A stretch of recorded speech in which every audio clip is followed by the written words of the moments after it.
Afternoon, everyone. So, we will be discussing what caused COVID 19. More importantly, what caused the COVID 19 pandemic. So, I'm sure everyone has heard about the global financial crisis that occurred in 2007 2008. What happened was banks loaned consumers a whole lot of money, and without going into too much detail, because you can research this, consumers couldn't pay it back.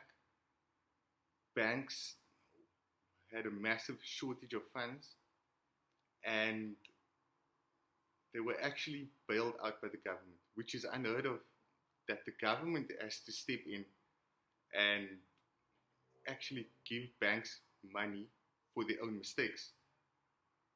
And I'm sure that should ring alarm bells in a lot of people's heads. Why would the government bail out privately owned banks in a capitalist system? After that, the European debt crisis followed this. So, this whole system of debt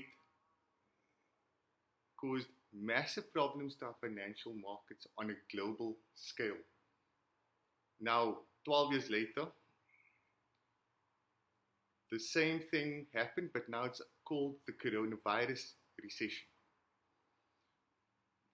But basically, the coronavirus recession is just a distraction to cover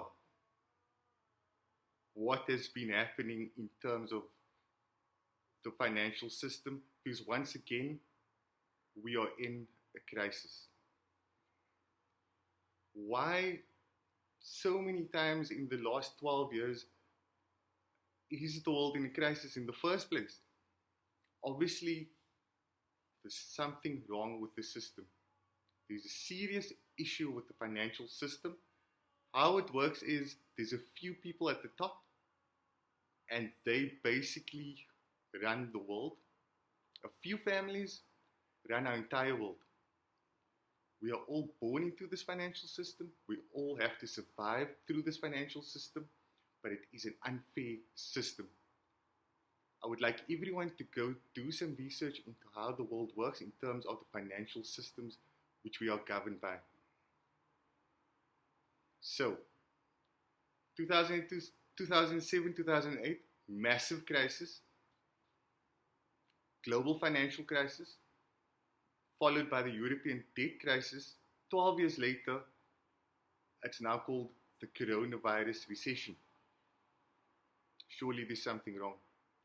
It's up to us to take a stand and not buy into the system. If we all stand together, we have a choice not to accept the current financial system. It is unfair on so many levels. It only benefits the top few, and it filters down in terms of a pyramid. So, at the top, there's a few families that run the world. They own most of the world's money, and it filters down to the rest. Now, the majority of the world is suffering.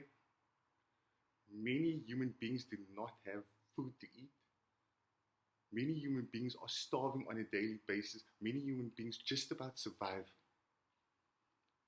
Now, guys, there's a serious problem with how the world works currently. To change it, we all need to choose not to accept the current financial system. And we can stand together. And once we stand together, we can create some serious change. But it takes all of us committing to standing together against this.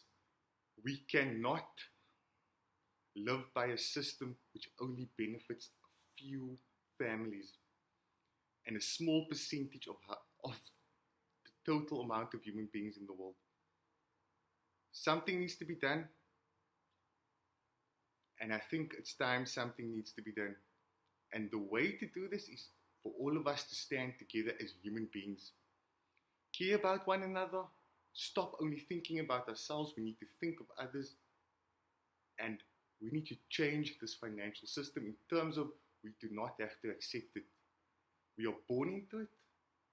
We are not born with given the choice to accept it or not. But as we grow older, we are all born with free will. All we need to do is stand together and make a decision not to accept a corrupt financial system that only benefits a few percent of the entire world. I hope this message resonates with you guys. I really hope that we can all stand together to make a change. Thanks for listening. Have an awesome day.